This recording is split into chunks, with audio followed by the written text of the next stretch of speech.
Chirau Ali Makwere ndiye msemaji rasmi wa makabila yote 9 ya Wamijikenda. Makwere alichaguliwa na kamati maalum iliyohusisha wasomi, viongozi wa kaya, wazee, kina mama ambao waliwachagua wazee kutoka makabila hayo 9 na kufanya utafiti wao hadi kumpa wadhifa huo rasmi. I, Chirau Ali Makwere, in full realization of the high calling, by the Mijikenda community, assume office as the spokesperson of our 9 tribes, and according to the law, execute the office of the spokesperson without fear, affection and favor. So help me God.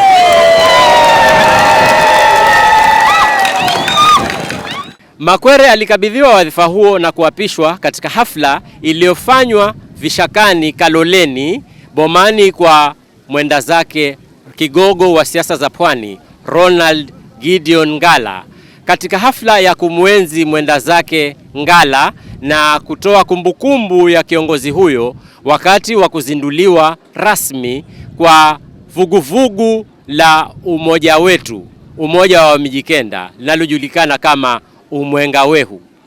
Haya tete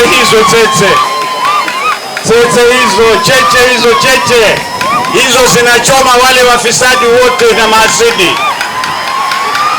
tunawachoma wote.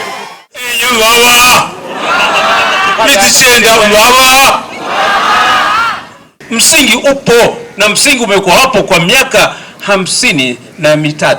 Huu msingi jamani ni mzuri sana. Tujenge nyumba yetu ya Mijikenda, tukaamua tufeke chama Umwenga Wehu. Tunajenga pale Ronald Ngala alipoweka msingi na hatutashindwa. Akitoa hotuba yake ya kwanza baada ya kupokea wadhifa huo, Makwere alizungumzia madhila ambayo yamewakumba wakazi wa Pwani na kutoa hamasa kwa vijana wa siku hizi, akisema yeye ni msemaji tu, ambapo atakuwa akitoa sauti ya pamoja ya viongozi na wakereketwa wote wa eneo hili la Pwani. Sisi Mijikenda, kwa vile tu watu ambao tunajua ni muhimu kuwe na amani na maendeleo yanaeleweka, mambo yetu yamekuwa mabaya sana kwa miaka 63 yote hii ya uhuru jamani. Tunalizwa ni nini? Niwaambie siwaambie? Tunalizwa ni ardhi. Ni hapa kwetu tu ambapo kuna maskota. Kenya yote hakuna maskota. Watu wanajisaidia, wanaendelea mbele, wamekuwa matajiri. Mpaka dunia yote yajua Mijikenda ni maskini kabisa, mpaka serikali yajua, mpaka tukumbusha. Viongozi mbalimbali waliohudhuria hafla hiyo walizungumza mengi katika hafla hiyo ambayo ilikuwa na shamra si haba.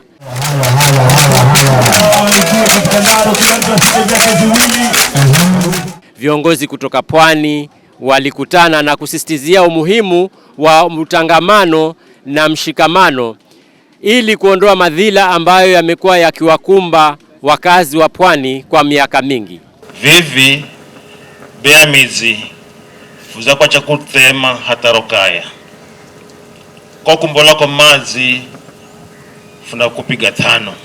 Nilikaa na wazee wa kaya Kambe na tukuna mipango ambayo tunaendelea kuifanya, na hakika zile kaya nyingine pia zitapata afueni.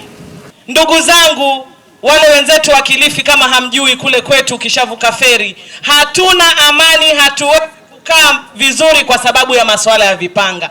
Yale ni masuala ya kijamii ambayo nina imani huu umoja wetu uliozaliwa leo tunaweza tukashauriana, tukashirikiana, tukaweza kujitetea. Kama wewe ulikuwa ni muuzaji madawa, yale madawa ambayo wamewafanya vijana wa Kimijikenda wawe maunga, ni kwa sababu sisi wenyewe tulikuwa hatujakuja pamoja.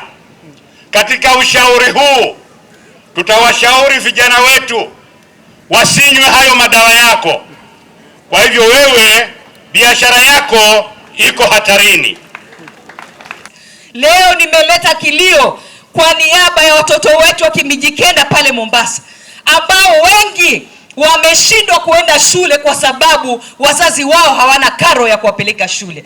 Leo naleta kilio kwa niaba ya kila mama pale Mombasa, ambao kila asubuhi lazima warauke waende wakatafute vibarua vya kufua ili wapate shilingi 200 walishe familia yao.